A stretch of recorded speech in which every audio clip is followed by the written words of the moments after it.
Hi everyone, this is my Harley Benton J80 Baritone. I've strung it up as a bass 6. By doing that I've put some Ernie Ball bass 6 strings on. I think I've got a 90 gauge, 0.90 gauge here. Haven't noticed any issues. I set it all up, tweaked the truss rod as necessary, which I didn't think I actually really needed to do on this one. Set the action. Everything seems to be working out pretty well. You've got some P90 style pickups here, which is different to my other bass 6s. As you can see there, we've got my regular one with the single coils and my one with the wide range humbuckers. So this is a nice change. It's also significantly cheaper than my other bass 6s. I think I paid £176 for this, and you know what? It's a cheap guitar, but it's actually surprisingly light. There are things I love about it. One thing is I really enjoy the simplicity of it all. Just volume, tone, and a pickup selector switch. You look at that bass 6s, you've got the 3 pickup selectors, volume, tone, and a strangle switch as well. And it can be somewhat easy sometimes to kind of miss out on what setting you've got on, or be like, oh, I've accidentally got the strangle switch on, or, you know, it's not as simple as this is. Also, it is significantly smaller than the bass 6s. It's just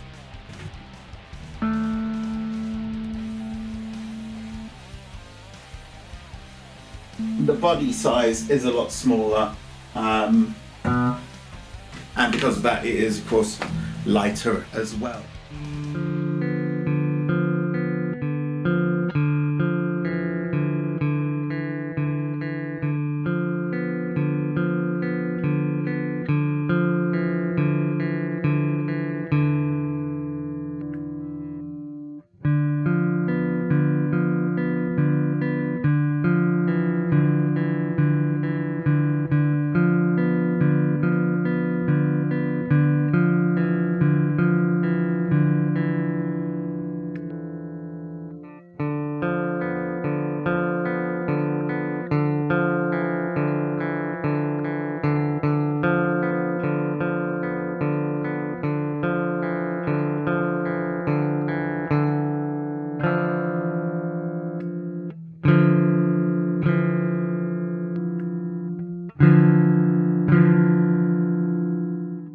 A lot of the modern day sort of Squire Fender offerings have Half-Arrow or Indian Laurel fretboards, which look quite light, and this looks quite dark, but you can see where they've been dyeing the fretboard. They didn't necessarily do a great job in all places.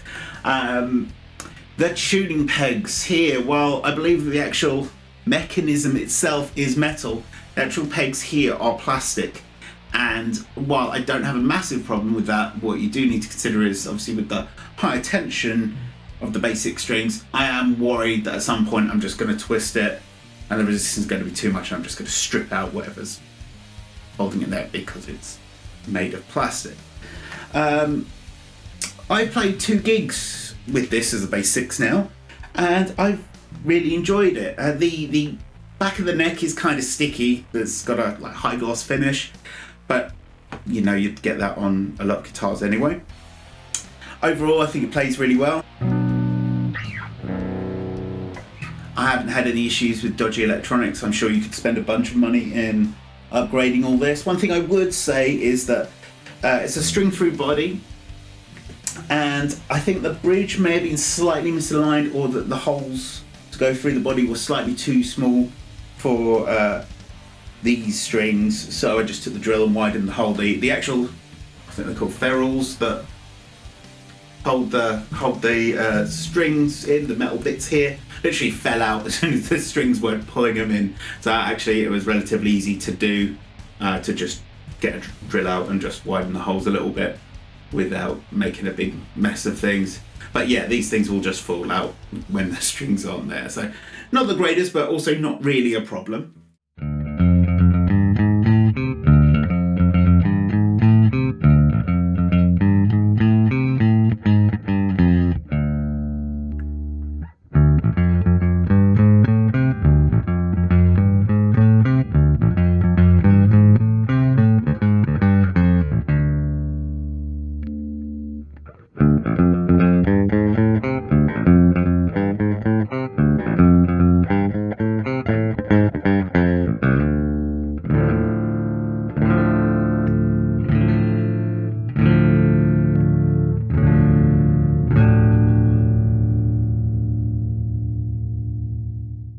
Overall, I'm pretty impressed. I think it actually looks really slick. It's got the body shape kind of reminds me of something by Electrical Guitar Company, EGC. And although it's trying to ape the Squier Jazz Master Baritone that's long since discontinued, I think that because the body shape isn't just a Jazz Master body shape, it does its own thing. And for once, I'm not looking at a Harley Benton thinking that it's just a kind of cheap knockoff of something else, like the, what do they call it, the guitar bass? The bass 6 one they do just basically kind of looks like a bass 6, but it's got that kind of stop tail bridge, which doesn't look right to me. It just looks like a kind of cheaper bass 6, where this, I feel, kind of has its own vibe, its own aesthetic, which I really like. Yeah, what do you think? Let me know in the comments. I would say as well, although this was out of stock and said like 15 to 17 weeks for dispatch, within like 3 weeks they told me it was on its way. Now when it turned up, there was a knock in the headstock here, so I wonder if this was a customer return or a B stock. But I was saying I'm pleased just to have it. It's a nice addition, and because it's so cheap that I'm happy to throw it around and take more risk with it than I would do with something like these bass 6s, where I feel like I've invested time and effort into them myself and they're a bit more precious to me. And for that reason, I'm not going to go trying to modify this. I'm just going to keep it as is. It works perfectly fine. I think I may just leave this at my rehearsal space just so it's there and I can use it and I don't need to worry about it so much. But as I said, I've gigged with it twice. I haven't had any issues with it whatsoever. Yeah,